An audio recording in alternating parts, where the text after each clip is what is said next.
عليكم ورحمة الله وبركاته. إن الحمد لله الأكرم الذي علم بالقلم علم الإنسان ما لم يعلم وأشهد أن لا إله إلا الله وحده لا شريك له وأشهد أن سيدنا وسندنا ومولانا محمدا عبده ورسوله الذي أرسله بالهدى ودين الحق ليظهره على الدين كله ولو كره المشركون. فقد قال الله تعالى في كلامه المجيد وفي فرقانه الحميد. أعوذ بالله من الشيطان الرجيم. بسم الله الرحمن الرحيم. يا أيها المدثر قم فأنذر وربك فكبر وثيابك فطهر والرجس فهجر ولا تمنن تستكثر ولربك فاصبر. صدق الله العظيم. وقال تعالى في شان حبيبه إن الله وملائكته يصلون على النبي يا أيها الذين آمنوا صلوا عليه وسلموا تسليما. اللهم صل على محمد وعلى آل محمد كما صليت على إبراهيم وعلى آل إبراهيم إنك حميد مجيد. اللهم بارك على محمد وعلى آل محمد كما باركت على إبراهيم وعلى آل إبراهيم إنك حميد مجيد. আল্লাহ রাব্বুল আলামিনের নিকট অগণিত শুকরিয়া আদায় করছি যে আল্লাহ পাক রব্বুল আলামিন আমাদের সকলকে আজকের পবিত্র জুমার দিনে আল্লাহ তাআলার ঘরে আসার এবং বসার তৌফিক দান করেছেন। সেই মহান মনিবের নিকট আমরা কালিমাতুশ শুকর আদায় করছি আলহামদুলিল্লাহ। সম্মানিত হাজিরিন, এই রাস্তাটা হচ্ছে এটা তো কিন্তু পথ, একটি পথ হিসেবে রাখা হয়েছে। ওই যে সম্মানিত ইমাম সাহেব হুজুর পিছনে বসে আছেন, হুজুরের সামনে চলে আসেন ফদল। এটা যদি একটু কষ্ট করে এদিক সেদিক বসেন তাহলে কোনো একজন অন্তত পক্ষে ইমাম সাহেবের জন্য কিন্তু জায়গা রাখতে হয়। ওনারা তো সম্মানিত, আল্লাহ সম্মান দিয়েছেন, জাযাকুমুল্লাহু খাইরান। সম্মানিত উপস্থিতি, সম্মানিত হাজিরিন, আমি আপনাদের খেদমতে পবিত্র কোরআনের সূরাতুল মুদ্দাথির, কোরআনের ৭৪ নম্বর সূরা সূরাতুল মুদ্দাথিরের প্রথম ৭টি আয়াত পড়েছি। এই ৭টি আয়াতকে কেন্দ্র করে আমাদের আলোচনা যে ধারাবাহিকতা চলছিল তার অংশ হিসেবে আজকে আমরা পবিত্র কোরআনের সূরাতুল মুদ্দাথিরের প্রথম ৭টি আয়াত নিয়ে কথা বলবো ইনশাআল্লাহ। মূলত আমাদের কথা ধারাবাহিকতা কোথায় থেমে গিয়েছিল আপনাদের মনে আছে?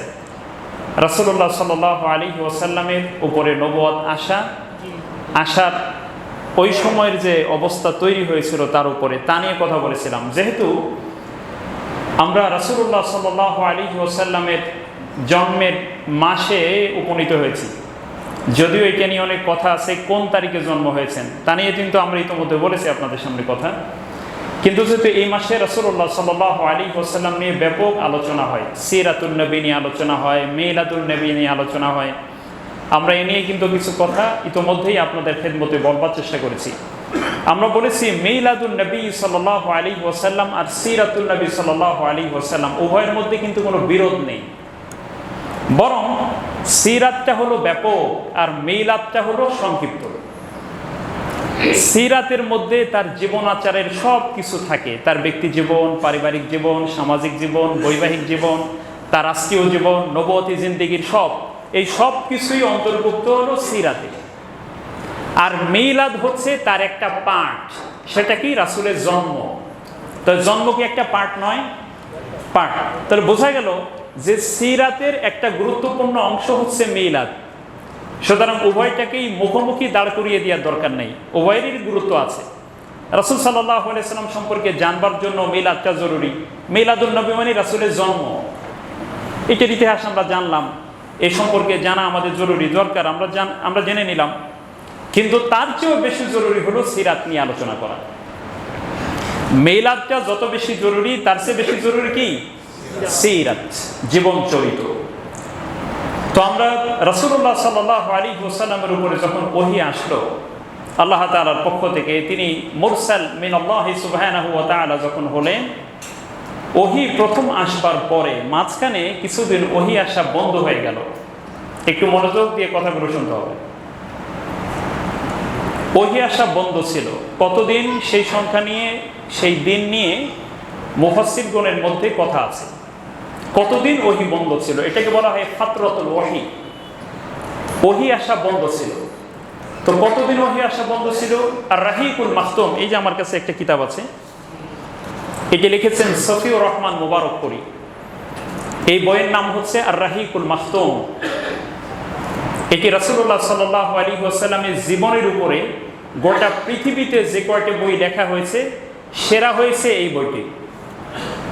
অনেকগুলো বইয়ের মধ্যে এটি সেরা হয়েছে এবং এটি পুরস্কার পেয়েছে, আন্তর্জাতিক পুরস্কার। লিখেছেন সফিউর রহমান মুবারকপুরী, উনি ইন্ডিয়ান একজন রাইটার। তো উনি অনেকগুলো কথা বলেছেন, আমি কথা এখান থেকেও কিছু উদ্ধৃতি করছি, কিছু তাফসীর থেকেও বলছি। উনি বলেছেন যে রাসূলুল্লাহ সাল্লাল্লাহু আলাইহি ওয়াসাল্লামের উপরে ওহী আসা বন্ধ ছিল 10 থেকে 11 দিন। কেউ কেউ বলেছেন আরো বেশি সময় ওহী আসা বন্ধ ছিল। কেন ওহী আসা বন্ধ ছিল সে বিষয়ে আমাদের জানাটা এত জরুরি না। আল্লাহ তাআলা পাঠান নাই, তাই আসে নাই, এটা হচ্ছে সবচেয়ে বড় কথা। কিন্তু ওহী আসা বন্ধ ছিল। যখন ওহী আসা বন্ধ ছিল, ওহী কেন নাজিল হয়নি তা নিয়ে মুফাসসিরগণের একটি অংশ তাদের বক্তব্য হলো যে রাসূলুল্লাহ সাল্লাল্লাহু আলাইহি ওয়াসাল্লামের উপরে প্রথম ওহী আসার পরে তিনি যে আড়ষ্ট হয়ে গিয়েছিলেন, একটু ভীতু সন্ত্রস্ত হয়েছিলেন, ভয় পেয়েছিলেন, এটাকে কাটিয়ে ওঠার জন্য কিছু সময় দেওয়া দরকার ছিল। এটা কেউ কেউ বলেছেন। কিন্তু আমাদের কথা হলো, প্রকৃত ব্যাখ্যা হচ্ছে আল্লাহ তাআলা ওহী নাজিল করেননি, তাই ওহী নাজিল হয়নি, এটা হলো কথা। যখন ওহী নাজিল হলো না, তখন মুনাফিক, কাফির, মুশরিক তৎকালীন যারা, তারা বলা শুরু করলেন যে আসলে রাসূলুল্লাহ সাল্লাল্লাহু আলাইহি ওয়াসাল্লাম তথা মুহাম্মদ সাল্লাল্লাহু আলাইহি ওয়াসাল্লামকে আল্লাহ তাআলা ভুলে গেছেন, কেন ওহী যেহেতু আসতেছে না। কেউ কেউ তো বলা শুরু করলো যে দানব তার কাছে আসতো ওহী নিয়ে। দানব মানে হচ্ছে মূলত জিবরিল আমিন আলাইহিস সালামকে তারা বলতেন, বলে এই দানব এখন মুহাম্মদকে ভুলে গেছে, নাউযুবিল্লাহ, সে এখন আর আসে না। এই অবস্থা যখন তৈরি হলো, রাসূলুল্লাহ সাল্লাল্লাহু আলাইহি ওয়াসাল্লাম খুব চিন্তার মধ্যে পড়ে গেলেন, পেরেশানি তৈরি হলো। কি পেরেশানি? যে তাহলে কি আসলে আল্লাহ তাআলা আমার কোনো কাজে আমার উপরে নাখুশ হয়েছেন যে ওহী আসছে না? খুবই স্বাভাবিক। এবং কখনো কখনো রাসূলুল্লাহ সাল্লাল্লাহু আলাইহি ওয়াসাল্লাম তিনি পাহাড়ের উপরে উঠতেন, উঠে চিন্তা করতেন যে যেহেতু আল্লাহ তাআলা আমাকে ভুলে গেছেন, সুতরাং এই দুনিয়াতে থাকার দরকার নেই। আবু তহা মোহাম্মদ আদনানের একটা বক্তব্য, মাঝখানে বিতর্ক হয়েছিল যে রাসূলুল্লাহ সাল্লাল্লাহু আলাইহি ওয়াসাল্লাম আত্মহত্যা করতে চেয়েছিলেন, এই কথা নিয়ে বিতর্ক হয়েছিল না? আসলে প্রেজেন্টেশনের সমস্যা, আর মিডিয়ার এই যুগে মিডিয়া যে কথা কিভাবে অর্ধেক মানুষের সামনে বলে, এটা খুব যন্ত্রণা একটা। মূল বিষয় ছিল ওহী নাজিল না হওয়ার এই সময়গুলোতে রাসূল খুবই পেরেশানি করতেন। পাহাড়ের উপর উঠে যেয়ে বলতেন যে আল্লাহ, সম্ভবত তুমি আমাকে ভুলে গেছো, তাহলে আমি মারা যাই, আমি তোমার কাছে চলে যাই। জিবরিল আমিন আলাইহিস সালাম এসে বলতেন, ইয়া রাসূলুল্লাহ, আপনি কিন্তু আল্লাহর নবী, অধৈর্য হলে চলবে না, ধৈর্য ধরেন, আল্লাহ তাআলা ওহী দিবেন। মুহাম্মদ সাল্লাল্লাহু আলাইহি ওয়াসাল্লামকে আল্লাহ তাআলা এভাবে সান্ত্বনা দিতেন জিবরাইলের মাধ্যমে, যে খবরদার টেনশন করবেন না, ওহী আসতেছে, আবার আল্লাহ আপনাকে ভুলে যাননি। মা ওয়াদ্দাআকা রাব্বুকা, ওমা ক্বালা, সূরা দোহা আপনারা পড়েছেন না, যে তোমার রব তোমাকে ছেড়ে দেননি, তোমাকে ভুলে যাননি। তো এই ওহী নাজিল যখন বন্ধ ছিল, কিছুদিন ওহী বন্ধ হওয়ার পরে একদিন রাসূলুল্লাহ সাল্লাল্লাহু আলাইহি ওয়াসাল্লাম রাস্তা দিয়ে হাঁটছেন। ফাইদান নাযারা ইলা সামা, আকাশের দিকে তাকালেন, তাকিয়ে লক্ষ্য করলেন যে জিবরিল হেরা গুহায় এসেছিলেন প্রথম ওহী নাজিলের দিন। সেই জিবরিলই এসেছেন, বিরাট আসনে বসা, একেবারে গোটা দিগন্ত জুড়ে জিবরিল আমিন আলাইহিস সালাম আসনে বসা, চেয়ারে বসা। তো তখন যখন এই অবস্থা তিনি জিবরিলকে দেখলেন, দেখার পরে ভয় আবার পেলেন। প্রথমবার তো ভয় পেয়েছিলেন হেরা গুহায়, এবার একেবারে দৃশ্যমান বিরাট। তার অবস্থা তো জানেন, জিবরাইল আমিন কেমন, আমার আপনার মতন ছোটখাটো কোনো ব্যক্তি? হ্যাঁ, জিবরাইল আমিন আলাইহিস সালামের 600টি ডানা ছিল, পাখা হলো 600। এর প্রত্যেকটা পাখা হচ্ছে দিগন্ত বিস্তৃত, এক একটা পাখা দিগন্ত বিস্তৃত, এরকম 600 পাখা। এত জায়গা কোথায় কোথায় থাকে, এগুলো নিয়ে চিন্তা করলে আপনার আমার মাথায় এগুলো ধরবে না। এই জন্যই ঈমান আনতে হবে। আমানতু বিল্লাহ, আল্লাহ আমার মাথায় কাজ করে না, তোমার উপর ঈমান আনলাম, সুবহানাল্লাহ। এটা হলো সবচেয়ে বড় বিষয়। জিবরিল আমিনকে দেখে রাসূলুল্লাহ সাল্লাল্লাহু আলাইহি ওয়াসাল্লাম আড়ষ্ট হয়ে গেলেন, ভীত হলেন। এই ভীত হওয়ার পরে উম্মুল মুমিনিন খাদিজা রাদিয়াল্লাহু তাআলা আনহার কাছে আবারও গেলেন। যেভাবে প্রথমবার বলেছিলেন, দ্বিতীয়বার আবার একই কথা বললেন। তখন বলেছিলেন জাম্মিলুনি, প্রথমবার বলেছিলেন আমাকে কম্বল জড়িয়ে দাও, কম্বল আচ্ছাদিত করে দাও। আর এবার বললেন আমাকে কাপড় জড়িয়ে দাও, আমার খুব ভয় হচ্ছে। আবার একই অবস্থা। রাসূলুল্লাহ সাল্লাল্লাহু আলাইহি ওয়াসাল্লাম বাড়িতে গেলেন। জিবরাইল আমিন আলাইহিস সালামকে দেখার পরে, জিবরাইলকে কিন্তু 4-5টা নামে পড়া যায়। একটা জিবরাইল, একটা জাবরাইল, একটা জিবরিল, একটা জাবরিল। এসে 4টে সূরাত আছে ওকে বলার। আর একটা নাম হলো রূহুল আমিন, এটা জিবরাইলের আর একটা নাম। এই 5টা নামে জিবরাইল আলাইহিস সালাতু ওয়াস সালামকে বলা যায়। একটা জিবরিল, একটা জাবরিল, একটা জিবরাইল, একটা জাবরাইল আর একটা রূহুল আমিন। এই 5টি নাম, অর্থাৎ নামের সূরাতে ভিন্নতা আছে, জের জবরে ভিন্নতা আছে। তখন খাদিজা রাদিয়াল্লাহু তাআলা আনহা রাসূলুল্লাহ সাল্লাল্লাহু আলাইহি ওয়াসাল্লামকে চাদর দিয়ে আবৃত করে দিলেন। যেহেতু ভীত সন্ত্রস্ত হলে কি হয়, একটু জ্বর হয়ে যায়, ঘাম হয়, ভয় হয়, ভিতরে ঘেমে যায় শরীর, মনে হচ্ছে যেন জ্বর উঠবে আমার। তিনি তো মানুষ ছিলেন নাকি? রাসূলুল্লাহ সাল্লাল্লাহু আলাইহি ওয়াসাল্লাম মানুষ ছিলেন, এ নিয়ে কোনো সন্দেহ আছে আপনাদের? তাই তো সর্বনাশ হয়ে যাবে। বলবে তাহলে ওনার আবার জ্বর হইল কেন, উনি আল্লাহর নবী, ওনার জ্বর হবে কেন? বলছেন কেনা মসজিদের ইমাম সাহেব, ওনার আবার জ্বর হয় কেমনে? উনি আবার বাজারে যাবেন কেন? উনি বসে থাকবেন। এরকম আমাদের মাঝে মাঝে কিছু কল্পনা আছে না এরকম? কাফেররাও কিন্তু এই কল্পনার কথাই বলতেন। মা লিহাযার রাসূল ইয়াকুলুত তাআম ওয়া ইয়ামশি ফিল আসওয়াক, এ কেমন নবী রাসূল বুঝলাম না, খাবার খায়, বাজারে যায়। কথা হইল নবী বসে থাকবে আর সবাই এনে খাবার দিবে, উনি খালি খাবে, এটাই তো ওনার কাজ। কাফেররা এই প্রশ্ন করতেন যে এ কেমন নবী যে বাজারে যান, খাবার খান, এটা কেমন কথা? তারা মনে করছে উনি হলো অতি মানব, অতি মানবের কোনো খাওয়া টাওয়া লাগবে না। তো রাসূলুল্লাহ সাল্লাল্লাহু আলাইহি ওয়াসাল্লামকে কাপড় দিয়ে আবৃত করে দিলেন খাদিজা রাদিয়াল্লাহু তাআলা আনহা। কিছুক্ষণ পরে আল্লাহ রাব্বুল আলামিনের পক্ষ থেকে এই সূরাটি নাজিল হলো, সূরাতুল মুদ্দাসসির। মুদ্দাসসির শব্দের অর্থ হলো চাদর আবৃত ব্যক্তি। কি আবৃত? চাদর বা মোটা কাঁথা দিয়ে যাকে ঘিরে রাখা হয়েছে। রাসূলুল্লাহ সাল্লাল্লাহু আলাইহি ওয়াসাল্লামকে আল্লাহ রাব্বুল আলামিন এই সূরাতুল মুদ্দাসসির নাজিল করে দিয়ে তার আরামের ঘুমকে হারাম করে দিলেন। কিভাবে হারাম করলেন? আল্লাহ তাআলা নবী মুহাম্মদ সাল্লাল্লাহু আলাইহি ওয়াসাল্লামকে জানিয়ে দিলেন, মুহাম্মদ সাল্লাল্লাহু আলাইহি ওয়াসাল্লাম, তোমার আর ঘুমের সময় নেই। ঘুম তোমার জন্য না, নবুয়তের বিরাট জিম্মাদারি আমি আল্লাহ তোমার উপরে চাপিয়ে দিয়েছি, এই ঘুম তোমাকে বাদ দিতে হবে। সেই যে কাজ শুরু করলেন, 23টি বছর তিনি আর আরাম পেলেন না জীবনে। তার আরাম চলে গেল, ঘুম পরিত্যাগ করলেন, আরামের বিছানাকে সরিয়ে আল্লাহ তাআলা বললেন, মুহাম্মদ ওঠো, ঘুম থেকে ওঠো, দাঁড়িয়ে যাও, দাঁড়িয়ে তোমার সম্প্রদায়কে সতর্ক করা শুরু করো। ঘুমের সাথে তোমার কি সম্পর্ক? তোমার এত আরাম করার সময় নেই। যদি আরামই করতে তাহলে তোমাকে নবী করা হলো কেন? এই পৃথিবীতে সবচেয়ে কষ্টের দায়িত্বের নাম হলো নবুয়তি দায়িত্ব। এর চেয়ে বড় কোনো দায়িত্ব পৃথিবীতে আর হতে পারে না। আজকের পৃথিবীতে যতগুলো দিক আছে আমাদের পরিচালনার ক্ষেত্রে, জীবন পরিচালনা, সবচেয়ে কঠিন দিক দেখবেন পলিটিক্যাল দিক। কেন বলেন দেখি? কারণ এটার সাথে মানুষ পরিচালনার ব্যাপার আছে। মানুষ পরিচালনার মতন কঠিন কাজ পৃথিবীতে আর কিছুই নেই। এ কারণে সমস্ত নবী আলাইহিস সালাতু ওয়াস সালামকে আল্লাহ রাব্বুল আলামিন নবুয়তের দায়িত্ব দেওয়ার আগে ছাগল চড়ানোর দায়িত্ব দিয়েছেন। এই কথা অনেকবার বলেছেন, কারণ ধৈর্য ধরতে হবে। আল্লাহ রাব্বুল আলামিন মুহাম্মদুর রাসূলুল্লাহ সাল্লাল্লাহু আলাইহি ওয়াসাল্লামের উপরে ওহী যেদিন নাজিল করলেন, এই আয়াতগুলো যখন নাজিল করলেন, তারপর থেকে নিয়ে মৃত্যু পর্যন্ত আর প্রশান্তি তার জীবনে আসেনি। প্রশান্তি পরিপূর্ণ তিনি পাননি। তিনি সবসময় আল্লাহর দিকে তাকিয়েছিলেন।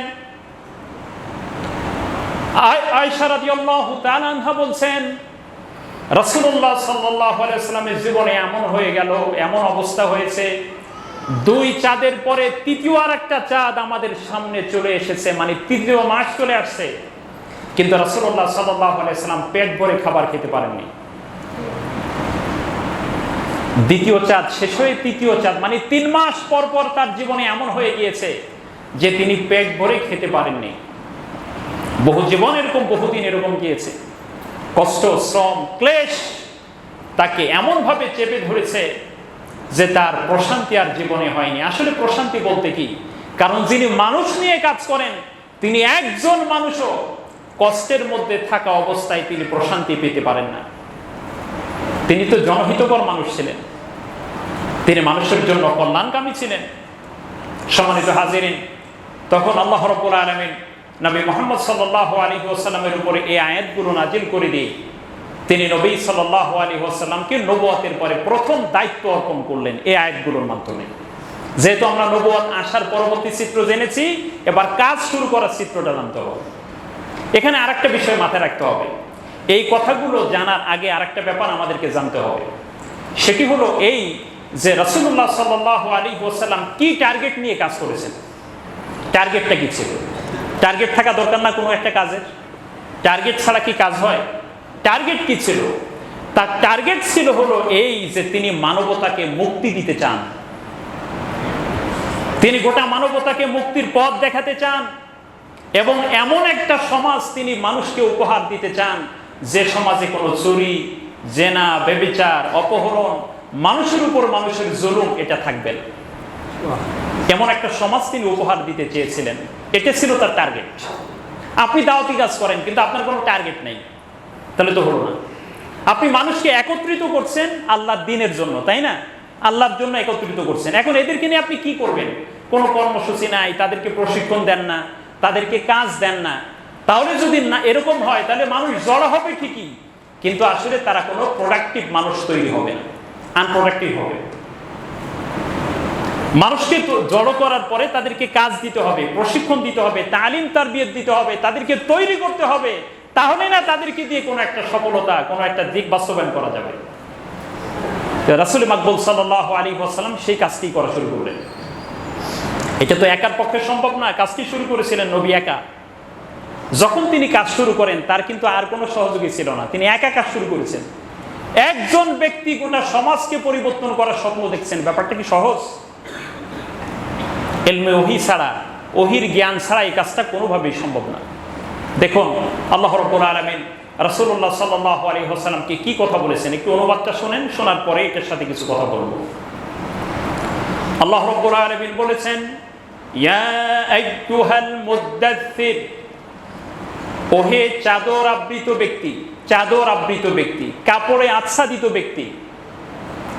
কুম ফানদির, কুম মানে তুমি দাঁড়িয়ে যাও। মানে কেমন অবস্থা বলেন তো? একজন লোক ঘুমায় রয়েছে, ঘুমিয়ে আছে, খুব ঘুম, অথবা অসুস্থ হয়ে পড়েছে, আর পাশ থেকে একজন গিয়ে বলল যে তুমি ঘুমিয়ে আছো, তোমার বাড়ির পাশে তো আগুন লেগেছে। কি লেগেছে? আগুন লেগেছে। অথবা বিদ্যুতে পাশের বাড়িতে আক্রান্ত করেছে, বিদ্যুৎ স্পৃষ্ট হয়েছে। এই অবস্থা যদি বলে, উনি যত অসুস্থই থাকুক, উনি নড়ে চড়ে উঠবে কিনা? কথা বলেন, এ কেমন কথা? পাশের বাড়িতে আগুন লেগেছে। ঠিক তেমনি নবী মুহাম্মদ সাল্লাল্লাহু আলাইহি সাল্লামকে আল্লাহ এমন ভাষা প্রয়োগ করলেন, মনে হয় যেন যে এখন তোমার পরিস্থিতি যত খারাপই হোক, ঘুম থেকে তোমাকে জাগতে হবে, কারণ পাশের সমস্ত লোকজন জাহান্নামে চলে যাচ্ছে, তাদেরকে বাঁচাতে হবে। কথার গভীরতা খুব ভালো করে খেয়াল করেন।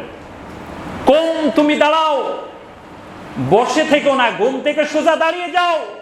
কোন মাত্র দাঁড়াও, স্ট্যান্ড আপ, দাঁড়িয়ে যাও। ফাআনদির, তুমি সতর্ক করো, সতর্ক করো। খুব খেয়াল করেন। তাহলে আল্লাহ রাব্বুল আলামিন বললেন তুমি দাঁড়াও, দাঁড়িয়ে সতর্ক করার কাজ শুরু করে দাও। ওয়ারাব্বাকা ফাকাব্বির, তুমি তোমার রবের তাকবীর সব স্থানে ঘোষণা করো, তাকবীর ঘোষণা করো, জানিয়ে দাও আল্লাহু আকবার, আল্লাহ সবচেয়ে বড়, এটা জানিয়ে দাও। ওয়া থিয়াবাকা ফাতাহির, তুমি তোমার পোশাককে পবিত্র রাখো, তোমার পোশাককে তুমি পবিত্র রাখো। কথাগুলো ধারাবাহিকভাবে আপনি একটু খেয়াল করে শোনেন, ইনশাআল্লাহ অনেক কাজে লাগবে। ওয়ার রুজসা ফাহজুর, সমস্ত পাপের কাজ থেকে তুমি নিজকে দূরে সরিয়ে রাখো। রুজসুন শব্দের অর্থ কিন্তু রিজসুন, এটা শিরিক, তারপরে হচ্ছে বড় পাপাচার, সব এটার মধ্যে অন্তর্ভুক্ত। তবে এটার সবচেয়ে বড় ব্যাখ্যা হলো শিরকের গুনাহ। ওয়ালা তামনুন তাস্তাকসির, তুমি মানুষকে এই চিন্তা করে দিনের দাওয়াত দিও না যে তারা তোমার বড় কোনো উপকার করবে, এই চিন্তা করে দাওয়াত দিও না। পার্থিব কোনো লোভে মানুষকে তুমি দিনের দাওয়াত দিও না। ওয়ালা তামনুন তাস্তাকসির, তুমি দাওয়াতি কাজ করবে, মানুষকে সত্যের দিকে আহ্বান করবে, জাগতিক ন্যূনতম কোনো স্বার্থ যেন তোমার ভিতরে প্রবেশ করতে না পারে। খেয়াল করেন।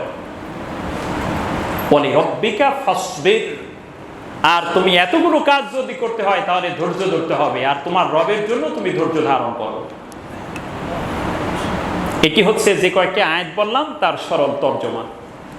সম্মানিত উপস্থিতি, সম্মানিত হাজিরিন, এবার আসেন একটু সামনের দিকে আগাই। আল্লাহ রাব্বুল আলামিন নবী মুহাম্মদ সাল্লাল্লাহু আলাইহি ওয়াসাল্লামের প্রতি এই আয়াতগুলো নাজিরের সাথে আরেকটা কথা এটার সাথে জানতে হবে। সেটা কি?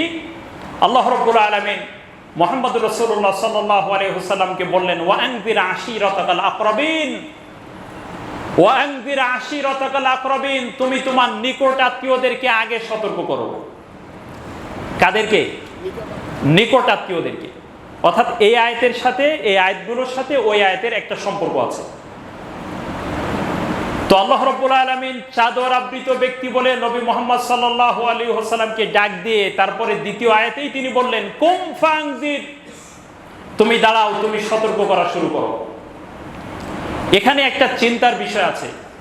চিন্তার বিষয় হলো আল্লাহ রাব্বুল আলামিন এখানে কাদেরকে সতর্ক করবেন এ কথা বলেন নাই, কাদেরকে সতর্ক করবেন এ কথা বলেননি। যখন কোনো বক্তব্যের মধ্যে কাদেরকে এই কাজটা করা হবে সেটা উল্লেখ না থাকে, তখন বুঝতে হবে সমস্ত শ্রেণী এটার মধ্যে অন্তর্ভুক্ত। চমৎকার কথা, আল্লাহ তাআলার কথার গভীরতা খেয়াল করেন। তিনি বললেন তুমি সতর্ক করো, কাদের করবে এই কথা তিনি বলেননি। বোঝা গেল এই সতর্কতা তোমার পরিবারে করতে হবে, তোমার আশপাশে যারা তাদেরকে করতে হবে, তোমার স্বজাতির লোকজনকে করতে হবে, তুমি যে পেশায় থাকো সে পেশার লোকজনকে করতে হবে, সব অন্তর্ভুক্ত।